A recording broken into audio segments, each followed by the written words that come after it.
Hello my friends, you're listening to Ebird Online and I'm back with another review. Today I'm going to take you back in time. Back to a time when we all had hope. Well, not quite, just back to last week. And I suppose if I'm brutally honest, I'd given up hope on this couple a long time ago. But here are my thoughts for last week's episode for Jenny and Sumit. I know this week we see them get married, but here for your viewing pleasure are my thoughts to the lead up to their epic wedding. Don't worry guys, I will be reviewing this week's episode a little bit later in the week. I'm running slightly behind. Yes, it's 90 Day Fiance, The Other Way Season 3, Episode 13. And so before we begin, I hope you all had a fantastic Thanksgiving. And I hope that everyone's suitably engorged on turkey. And I also hope the Thanksgiving fairies brought you all you desired in the Black Friday sales. And so please guys, give the eBird what she wanted for the Black Friday sales. Yes, that's right, please just subscribe to my channel, press that big red button and make eBird the happiest eBird alive. Also, if you enjoyed the video, please don't forget to smash that like button. And so without further ado, I give you Jenny and Sumit. And so last week, Jenny and Sumit went to meet with the marriage lawyer from last year. And they were at the apartment and they literally have half a Brazilian rainforest worth of paper diligently filled in. And as we all know, it pays to be prepared. Jenny's preparing to get married and we're all prepared to nail Sumit to the cross for being a reluctant, foot-dragging little rat. For he knows not how else to be. And so in the lawyer's office, they explained to the lawyer that Two-Ply Astro guy told them they weren't allowed to get married in a temple, and he told them they'd have to get a special marriage act. It sounds perfect for Sumit. If nothing else, he's certainly special. And so the lawyer told them that he could sort it all out, and he asked them if they wanted to fill the paperwork in there and then so they could expedite the process. Jenny immediately said yes, and Sumit reluctantly said yes. And so he explained to them that they wouldn't be able to get married in the 9 days that Jenny wanted to get married. And she was very disappointed to discover that it would take at least 30 days. Oh, come on now, Jenny. It's 20 days different from what you wanted. You've waited 3,285 days thus far, so what's another 20? This whole wedding's been 9 years in the making. What's 20 days between friends? But Sumit too is surprised, and he tells production that he's shocked that they're starting the process today. And he said, I thought we were just coming here to grab some information. What? Grab some information on getting married? You've seen about 30 different people in order to get married over the past few years. I'm wondering what more you need. Well, I suppose I can answer that with ease. Another stalling tactic. Well, Sumit, I think you're going to be out of luck today. And Sumit continues, I feel like I'm on a speeding train and I can't get out of it. Who would want to do that? Who wants to get out of a speeding train? Most people want to stay on a speeding train. They want to wait until it stops before they get off. Like I said, Sumit really is special. Well, Sumit, you better marry Jenny, otherwise she'll take you to a speeding train simply so that you can be pushed out of it. How would you like that? And so the next time we see Sumit, he's going to the internet cafe and he wants to have a chat with his friend. I wonder what about. And so he sits down and speaks to his friend Neeraj, and he chats to him about the secret wedding. Sumit tells us Neeraj knows the couple really well, he really likes Jenny, and Neeraj lives in Dubai. And so when Sumit told him about the wedding, Neeraj said, wow, well done. This is fantastic news, it's what you've been wanting for years. And then Sumit roundly and soundly pissed on Neeraj's fire by saying, I'm scared. And he started babbling on and on about how he's worried about marriage and how he's worried about Jenny changing and becoming domineering. And he explained it's happened to him before, you see. And Sumit explains to production, when people marry, they change. It was told to me that my ex-wife was a very nice and sweet person. But when I married her, she completely changed. She became controlling. She really wanted to change a lot of things about me. Really, Sumit? Like what? And he continued, as soon as we were married, she wanted to change me. She wanted to change my habits. She wanted to change my behaviour. She wanted to change my work. Oh my God. Ladies and gentlemen, here we have it. Sumit with his lies yet again. Apparently, according to him, it was one thing before the wedding and another thing after. But I can imagine she did want him to change. I'd have wanted him to change and I think you would too. Firstly, she wanted him to stop calling up blondes in the US and chatting shit in their ears. She probably also wanted him to stop pretending that his name was Michael Jones. Maybe she wanted him to stop cheating with other women. Or perhaps she wanted him to stop being lazy. Maybe she wanted him to get a job. And I think towards the end of the marriage, she probably wanted to change the position of the nose on his face, for she wanted to smash it across his left cheek. Guys, I don't know where to even start with this. Sumit, stop with the lies. You had an arranged marriage, so you had no idea what she was like before. That's one. Secondly, you say that she changed. How would you know she changed if you'd only met her once before you got married, which was the case? You didn't know what her personality was like to know that it had changed. But thank the Lord for Neeraj, because he's not having any of it. He patiently explained to Sumit that they are two different people. How can you compare? You never lived with your ex-wife before you got married to her. You didn't know her before you married her. You've lived with Jenny 4 years. And he said Jenny's left everything to be with you. And you promised that you'd marry her. And Sumit said, I fear that Jenny will be controlling. Maybe she'll want me to work. And I think that's it, ladies and gentlemen. The lazy little so-and-so doesn't want to do a day's work. And then Neeraj pointed out, you've been working towards this visa with Jenny 4 years. You've been trying to sort this problem out for a long time. And now it's sorted. You're bringing up new problems. And then Sumit went very, very quiet. And Neeraj said, is there something you're not telling me? Yes, he's a dirty little worm. That's what he's not telling you. But don't worry, the Ebird's here to tell you for him. And then Sumit told a tale of skullduggery that literally took my breath away. He said he called the lawyer when they got back home and he told the lawyer to put the paperwork on hold and that he hadn't told Jenny. Neeraj told him in no uncertain terms, Sumit, you're a jerk. You must tell Jenny right now. And then Sumit told another lie. He said, I didn't tell Jenny because I didn't want to hurt her. No, Sumit, you didn't tell Jenny because you knew she'd flip her freaking lid. And because you fear she'll just leave you. She'll go back to the US. That's why you didn't tell her. And then Sumit wound back on what he'd just said to production because he said, this could spell the end of our whole relationship if I tell Jenny. Which is it, Sumit? Are you worried that she'll be upset or are you worried that she'll go home? I don't think you care about Jenny's feelings one iota. If you do marry Jenny, it will only be because of what you can get out of it. It will be by default and not by design. And so next time we catch up with this couple, they're back at home and Sumit's letting Jenny know of the great news. His brother's had a baby and Sumit's now an uncle. Sumit explains to Jenny that he's going to his parents' house to celebrate and that Jenny's not invited.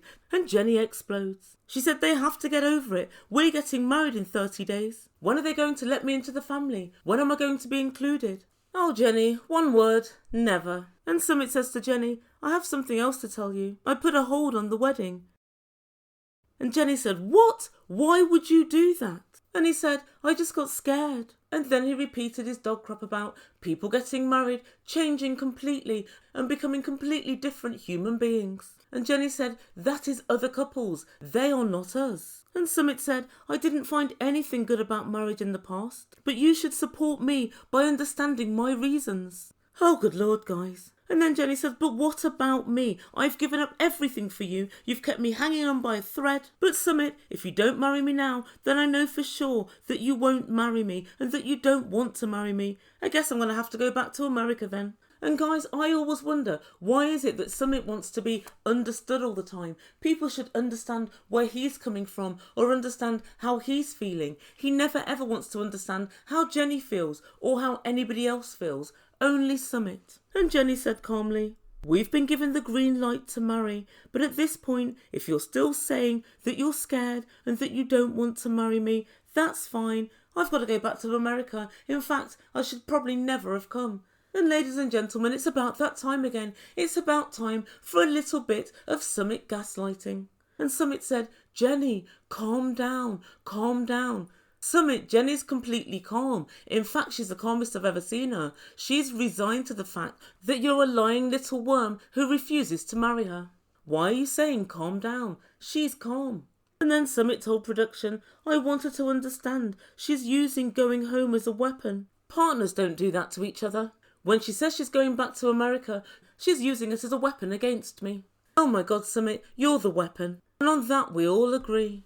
And so by now Jenny was quite upset and she said, do you want to marry me? And Sumit said, don't force me and I will do it. And Jenny just stormed off into the bedroom and Sumit ran after her. He kept saying, calm down, I will marry you, but in my own time. And Jenny said, I think you're telling me the truth right now. I don't think you want to marry me. And she said, you better go because you'll be late. And Sumit goes forlornly off to his family function. And as he goes, he chats more rubbish about Jenny trying to control him. And he further tells production if somebody forces him to do something, that's when he becomes rebellious. And whilst I will admit, Jenny is trying to coax him to get married, it's what he said he would do. Remember, each time she's been back to India, he said, when you come back, we'll get married. The first time, he was married to somebody else. The second time, he was still not yet divorced, even though he said he was. And now there's no excuses left. He just says, in time, in due course. It's not enough, and you know it. And so later on, Jenny goes down to the ISKCON centre where she's got a couple of friends. And she sits down and chats to one of her friends. And she tells her in no uncertain terms, Jenny, if he doesn't marry you, you need to go home, book a ticket to America and force him into a decision. And she said if he really wanted to be with you, he wouldn't leave it to chance. Don't let him use you. But then Jenny said, what I think's a really very unfortunate statement. And she said, even though I want to go back to America if he doesn't marry me, it's not that simple. Because the thing is, I really love Sumit. And from Sumit I've received more love than I have from anyone else in my life. And that simply leaves me with the question, who the hell else have you been married to? And what did they do to you? They must have been absolutely terrible. And that's where we leave things for this episode. So what does the Ebird make from all of this? So my thoughts are this. Jenny should not at any cost get married to Sumit, even if she believes she loves him. I don't believe that he loves her. I honestly believe he's such a liar that he's almost certain to hurt her going forward. I just don't think a leopard can change their spots. And so I'm going to run down the lies that Sumit told just in this episode. He really has got such a high lie count, it blows my mind. He really is right up there with the Ashes and the Tom Brooks and the Jesse Meisters of this world. And so the first lie he told was obviously to Jenny, who thought the wedding was going ahead and she was very happy, and he secretly cancelled it without saying anything. And let's face fact, it's only the fact that his friend said, you've got to tell her that she knows now. Otherwise she might not know until 30 days time, and she called the lawyer to say, is the paperwork in? And he would have said, no, Sumit cancelled it all. And to me that was a lie of gargantuan proportions. Because while she's talking about where they'll have the wedding and what they'll be doing, he's all the time knowing there's no wedding to be had. And the second lie he told this episode was one of implication. He implied to the lawyer that he wanted to get married all along and it was only his mum and dad that prevented him. Oh, Sumit, a lie you would tell. You knew very well that by roping your mum and dad in, they would prevent you from getting married. So you quite simply just used them as something to put in the spoke of the wheels to stop you from having to marry Jenny. And the next lie was not to Jenny for once, it was to his friend, and perhaps even to himself, about why he was worried about getting married. He said it's because he thinks Jenny will change. You've known Jenny for 9 years. She's fairly even-handed. She's not an unreasonable lady. She's unlikely to become suddenly massively controlling. So that was not the reason. And just to throw it out there, I honestly believe the reason is he knows that he'll string Jenny along for another 6, 7, 8 years, and once Jenny gets a little bit too old for his predilections, he'll jog her on and get a younger model. That's what I believe. And I think that is the basis of his reticence to marry her. He knows it won't last. And again, the next lie was to his friend when he said he didn't tell Jenny about cancelling the wedding so's not to hurt her. It was nothing to do with that, Sumit. You didn't tell her because you were scared of the outcome and because you knew very well that she'd say, right, that's it, I'm booking a ticket home. And because you didn't want that to happen right now, you chose not to say anything.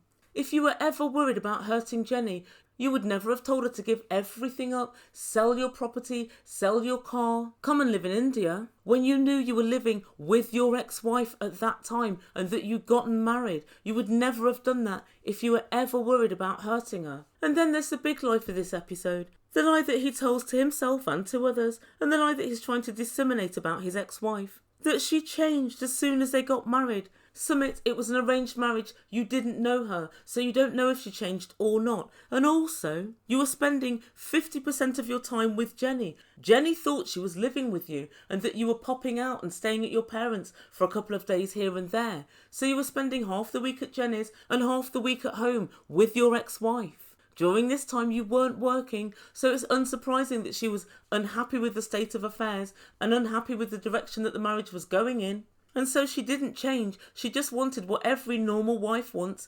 A husband that's not busy shagging someone who's 30 years his senior. and a husband that stays home each and every night. But as per usual, Sumit's putting all the blame on her. She changed. That's why we had to get a divorce. No, Sumit, you got caught out cheating and her parents didn't want a bar of you. That's why you had to get a divorce. So yes, guys, overall, I see from this week's episode he goes on to get married to Jenny. But somehow I just don't see it lasting. I don't think his heart's in it. I think he does love Jenny in some way, but I think he loves Jenny and the whole lifestyle. He loves not having to go to work. He loves living off Jenny's pension. He loves just lolling around with no responsibilities whatsoever. He basically loves not having to act like a man. So guys, let me know what you think on what Sumit's biggest lie is thus far. Is he too big a liar for Jenny to marry? I think so. I think he should do both of them a favour and let Jenny go and let her get on with the rest of her life. Guys, what do you think? Do you think they should get married? Please let me know in comments down below, and I'm going to get on with my next video.